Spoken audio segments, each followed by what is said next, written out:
don't bother me.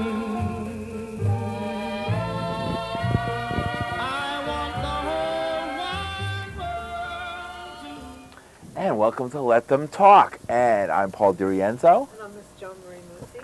And our guest, Matthis Chiroux. Welcome back to the program. Last time it was election eve, 2008, and we were talking about President Obama before he was president, Senator Obama, really. Well, we were talking about the debate. And of course, the debate in Hempstead.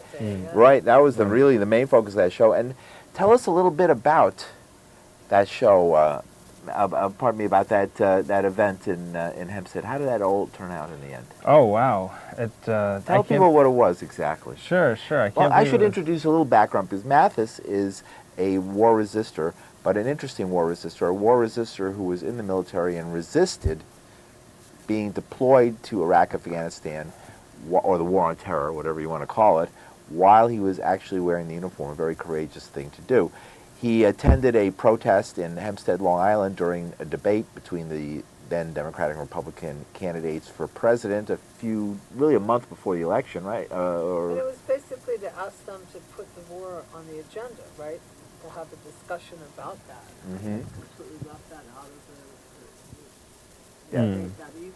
Isn't that the issue? More or less. Yeah, it has been 2 years now. I can't believe it, and you know, it's nice that they managed to close Guantanamo a year ago and all. I remember we were talking about that too. But yeah, no, Hempstead was an action organized by myself and others, where we actually, as vets, that's back sort of when I still was into the idea of marching around in uniform and things like that. I kind of thought that would give us a special in to the government, and so we were marching on the last presidential debate to demand that 2 vets be allowed into the debate to ask one question of each candidate. And when we marched to the front gates, we were not allowed to enter, which didn't necessarily surprise us. We were arrested. And then after the main group of veterans arrested, there was 15 in all, I think like 11 veterans and 4 supporters. The police charged horses into the crowd and onto the sidewalk and nearly killed several people. One of a friend of yours even. Yes. And that ultimately resulted in actually people who were brutalized by the police being charged with disorderly conduct. Sure. Those charges, I believe it was prior to when I was on your show, were dropped by Nassau County, and the young man who was most severely injured, Nick Morgan, who had his skull crushed in essence by a horse hoof, has since been pursuing a civil suit, and that's coming along very well. There's unbelievable amounts of documentation of the actual act of this police officer brutally trampling him on a sidewalk. The video evidence contradicts very clearly the statements of the police officers, and you know, we're looking for hopefully Nick to finally be settled with. Did he recover from that injury? I know he had a broken orbit, which is very serious. Yes, he did. Well, he still has titanium in his face, keeping everything together. Wow. But he has progressed along very well. I saw him but a couple weeks back. He stayed with me for a bit, and we had, you know, just some nice. He was in town actually for a court hearing about his lawsuit. The lawsuit continues, and it continues, and it's looking very good. Good for him. And it's terrible what happened. I saw those videos, and whenever you see, you know, people on horseback beating down, you know, peaceful protesters, you have to wonder. You know, what country are we in? Well, it was an interesting turning point for me as an activist, because at that point I still, despite sort of the radical nature of doing things like marching around and marching on debates and demanding to have your voice in the process and so on and so forth, was still very naive in my perception of the U.S. as historically something that that really something historically embraced veterans, embraced struggle, embraced people speaking out, embraced people trying to make change. And it was sort of that evening when the curtains were pulled back around my head, and I sort of saw the U.S. government for what it was, and that was, at least that evening, a force which was there to brutalize us. Mm-hmm. It was not interested in us having our democratic say-so. They brutalized us, and they did it in uniform even, which went a step further to kind of smash up my whole perception of this country wanting to support troops. Yeah, if anything, I would say it just pissed them off more, and so since then, I've taken quite a different approach to trying to leverage power within the system. You stayed active in the anti-war movement, and the war continues. We discussed, would a President Obama administration change the situation? Would it really have an effect? And I remember you expressed some doubt about that. And that was on election eve. We didn't even know he was going to be president yet. Now we've more than 2 years have gone by, and have you changed your opinion any about President Obama as far as his commitment to bringing peace? Well, if anything, it's my opinion of him has continued to sink. Despite the fact that I was openly calling Obama out about the wars in Iraq and Afghanistan, about the torture, about his continued infringement of, upon civil liberties here in the United States. Despite the fact that I was already calling him out for all those things, a piece of me, I think, in 2008 still felt like, this is ultimately going to be what happens because, this is the system that we live in. But I thought that perhaps Obama himself was personally a good guy, and that he was going to mess it up, but he had good intentions. And since then, I would say my I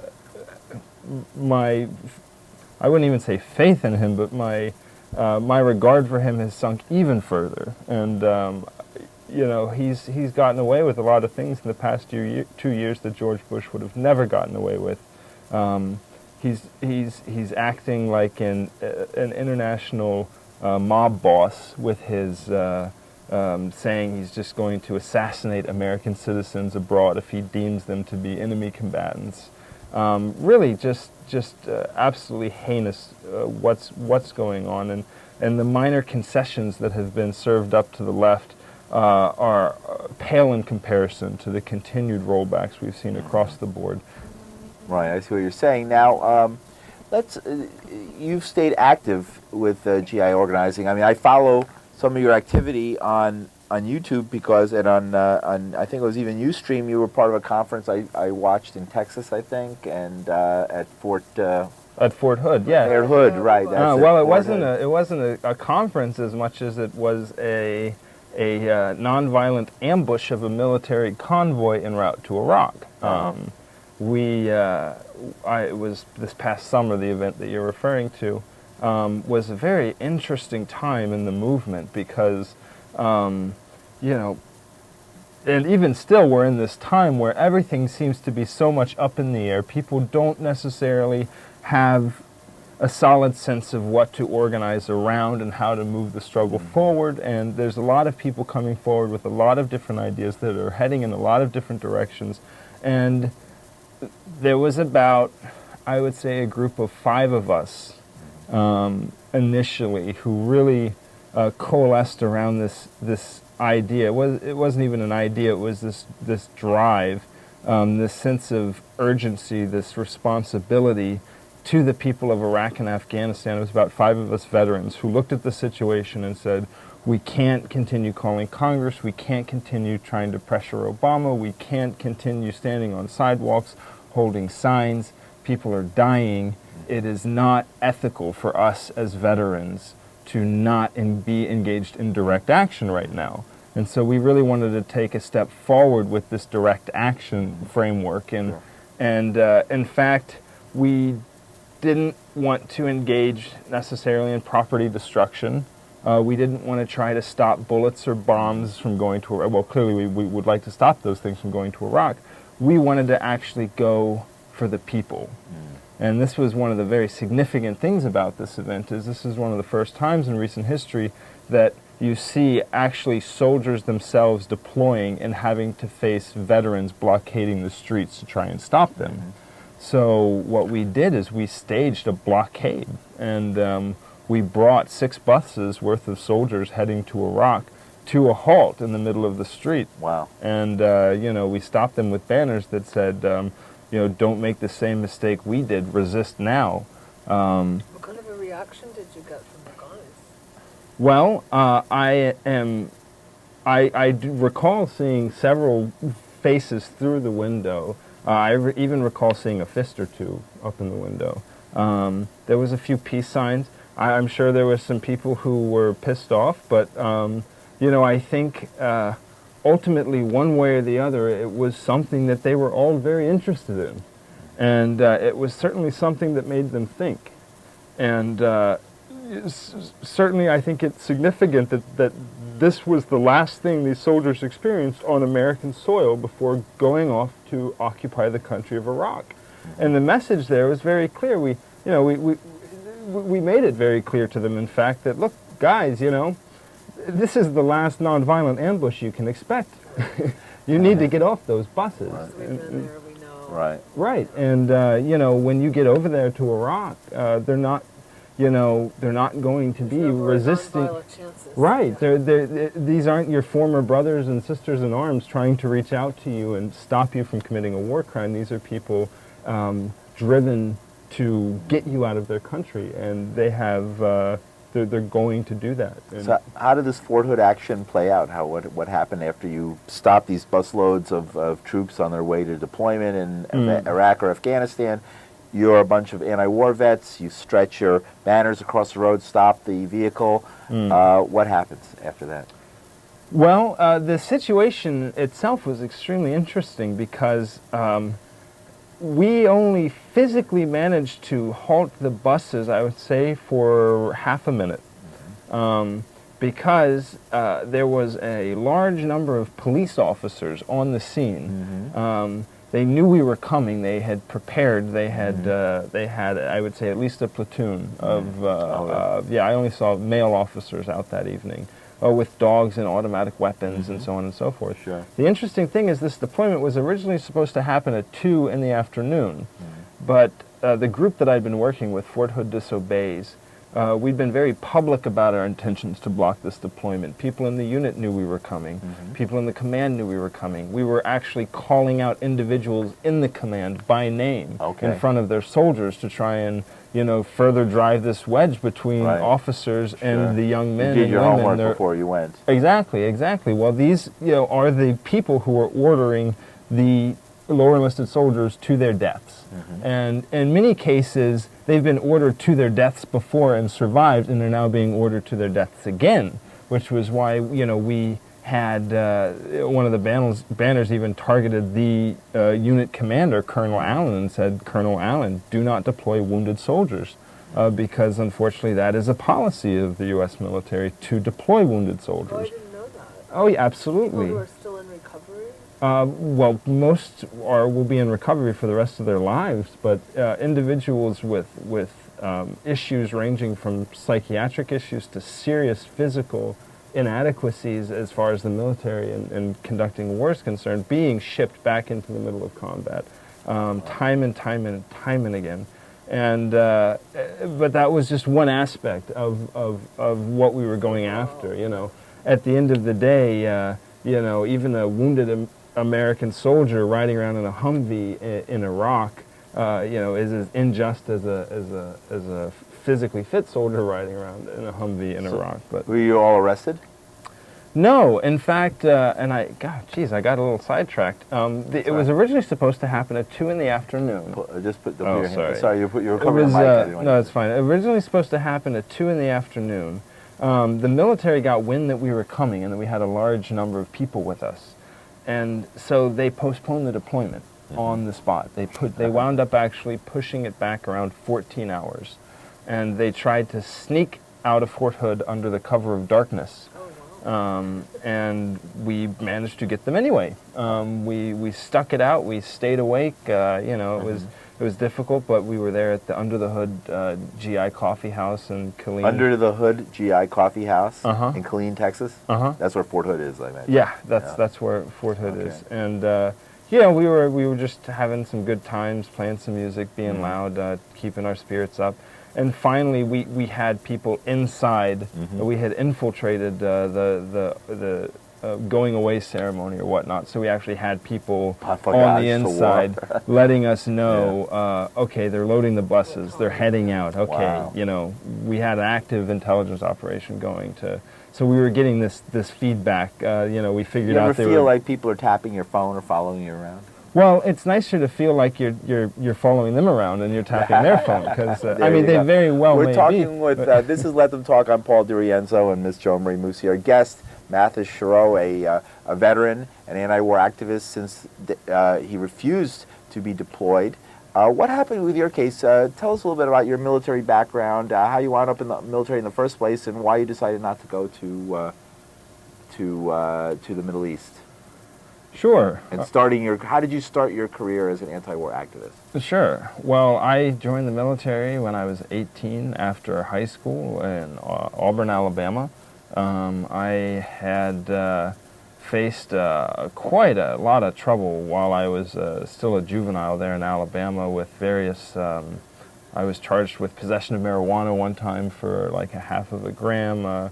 You know, this led to an enormous unraveling of my family dynamic, which ultimately wound me up homeless the day after I graduated high school.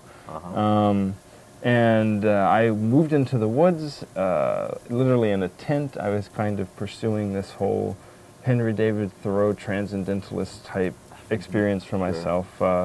And I was selling psychedelic mushrooms to pay the bills. Well, you don't really have so many bills when you live in a tent in the woods, but enough that Vienna psychedelic mushrooms sausages would cover it. right, Vienna sausages don't pay for themselves. Okay. And so anyway, I got set up by my father and my stepbrother. Never actually formally charged, just kind of given sort of the good old boy runaround by the cops in the Justice Department, and pretty much they threatened to charge me and put me away for, you know, half of my life, or I could join the military. I've exactly. heard this one before. I think a few of us out there have heard this one. Right. Okay. It's modern day press gang is what it is. Yeah. It's the British Navy used to have Right. this policy of charging citizens with ridiculous crimes and then forcing them to join the military, or even picking up drunks, putting them on ships, and then when they wake up, they, okay, well, you've been charged with drunkenness and your sentence Were is, you already convinced that you were going to go to Iraq, or back then it was probably Iraq? Well, the war in Iraq hadn't even started at that point. Yeah. That was 2002. We were already in Afghanistan, but Right. it seemed to me as an 18-year-old that we would catch bin Laden soon, and that the U.S. would be out of Afghanistan and back to being, you know, a good country, which, you know, as much problems as I had personally experienced with it at that point, I hadn't developed a larger political analysis. So I was rather green. I knew that the Army wasn't for me, but I knew that even if I managed to get out of this situation, I'd still be in a tent. I would still not have so many prospects. So I joined with the idea of getting education, you know, learning to be a journalist, which is what my job was in the military, trying to travel the world, which I managed to do in a sense. I was in Japan and Germany, Afghanistan, the Philippines, and a number of other places. However, it wasn't until 2008 that the military ordered me to Iraq, and this was after I'd already been discharged from active duty. They tried to call me back and send me for a year to Iraq. And at this point, I was already in Brooklyn, New York. I was already going to Brooklyn College. I, in fact, just had begun school. And I was starting to develop a very critical analysis of what I had experienced up to that point, not just regarding the war, but regarding the military as an institution. You know, suddenly all of these, I wouldn't say grievances that I'd held throughout the years, but all of these places, all of these times that I'd looked at the military and said, you know, that's really messed up, that's really a problem, suddenly they all started to seem interconnected. And suddenly a larger picture was being painted, one in which there wasn't just a few bad things that were happening. There was a systematic this force It's not in a that. larger way. Well, yes, that the military was in fact a force that had been systematically dehumanized, especially since September 11th, specifically regarding people in the Middle East and regarding their willingness to engage in unlawful war with the people of the Middle And I East. think that a lot of people don't know that the military can come back and call you again after they've discharged you. I mean, I think that a lot of people have no idea that that's even possible. Well, most people in the military know it's possible.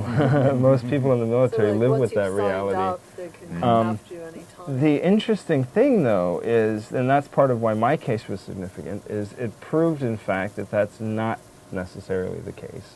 I publicly wound up refusing my orders to Iraq. I said that I wasn't going to go and that I wasn't going to hide or go to Canada or, I just was going to go back to Brooklyn, and I was going to go back to school.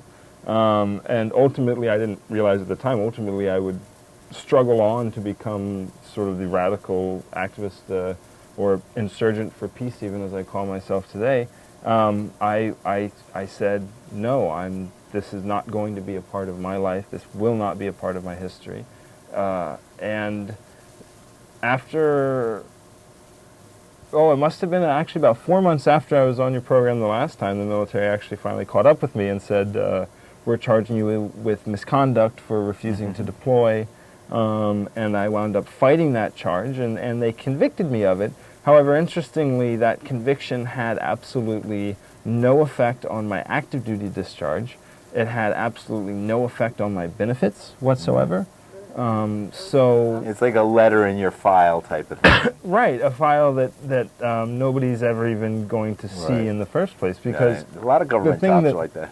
well, they really managed to keep soldiers in line, keep soldiers coming back for these type of deployments, because they have them convinced that there will be consequences. And I thought there would be consequences. I thought, in fact, right after I announced that I wouldn't be deploying in Congress in front of military people, that I would likely be taken away in handcuffs. When that didn't happen, it sort of surprised everybody. And like I said, ultimately we went on to prove that, look, if they call you up, just ignore it. They can't touch you. They can't touch your discharge. They can't touch your benefits. Keep going to school. Keep enjoying your GI Bill. Whatever you do, don't go to Iraq or Afghanistan.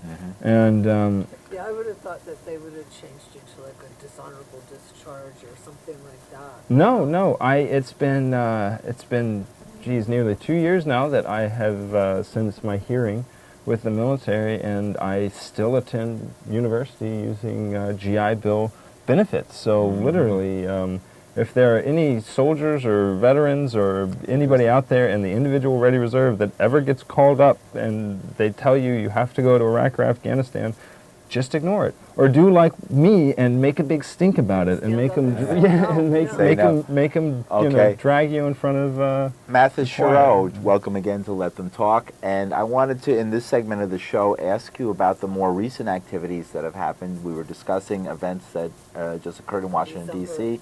in December. Can you tell us a little bit about what that was and what was happening there? Sure. Well, this past December on the 16th, at the White House actually occurred the largest veteran-led resistance to the wars in recent history. It was organized in a affinity group style, which is something that a lot of us have come to really embrace recently, and it's not something new. We can look even to the history of struggle in the United States and see the emergence of affinity group organizing at different points where suddenly the power dynamic shifted in this country. So the idea is, we knew right up front that it was going to be radical, it was going to be civil resistance, and so we organized it in sort of an affinity group in which we had organizations sign on to it, but no one organization in essence held control of the action. It was essentially of the people. And 131 folks all in, I would say at least 100 of those being veterans, were arrested at the White House, either chaining themselves to the fence or simply refusing to leave the sidewalk. I was one of them. Daniel Ellsberg was one, the gentleman who released the Pentagon Papers. Right. Yeah. And we have a few minutes, so tell a little bit more, because I wanted to get from our last minute something about what you think of the WikiLeaks case, being that Manning is a soldier and seems to be in this whole idea of Sure. rebellion Well, it was against definitely what you said. related because we were there, and we were not only talking about the wars in Iraq and Afghanistan, North Korea. We were talking about WikiLeaks, and in fact, it was likely WikiLeaks is one of the reasons that we managed to get 100. Well, it was 131 people arrested. There was 5 times that many at the rally itself. That people are being exposed to the stuff that's come out through WikiLeaks, and Bradley. Information is shocking to a lot of Yeah. It is, and Bradley Manning right now is bearing the brunt of the U.S. government's wrath over this. Do you think he was even capable of leaking this information? Well, I, recognizing that it is all still alleged, I would say absolutely the amount of access to classified information that lower enlisted personnel in the military is quite astounding. Actually, even me, I think, to this day, still have a security clearance. Oh, really? Wow. Yeah, I mean, it's nuts. That sometimes that could be used to control you, because they give people security clearance in order to make sure they don't tell things. Journalists have gotten it. They've gotten a letter in mail. You have security clearance. Right. Yeah. Better not talk about that anymore. Yeah, I've heard about this. So it's a negative thing, not necessarily a positive thing to have that. But it is positive in that there are a lot of young people with access to this information who do question what's being told to them and do have the ability to get this out there. I know some of them, in fact. I know people trying to release things through WikiLeaks, and they're even saying, look, there's a backlog in WikiLeaks right now because there's so many people trying to release things to the world. So that's the last point I wanted to find out. Is there a movement among GIs, active duty GIs, who are in the military? There seems to be a movement similar to things that might have happened in the 60s and 70s of GIs who are just had enough and are sabotaging the wheels of the military machine. Well, I couldn't quite attest to that at this point. I think that still a lot of people in the military are looking at it as a job, granted a very crappy job, but a job nonetheless during a recession. There's a lot of folks who haven't developed a political analysis of the wars. It still to them just seems like their bread and butter. Granted, very bloody feast, Okay. but.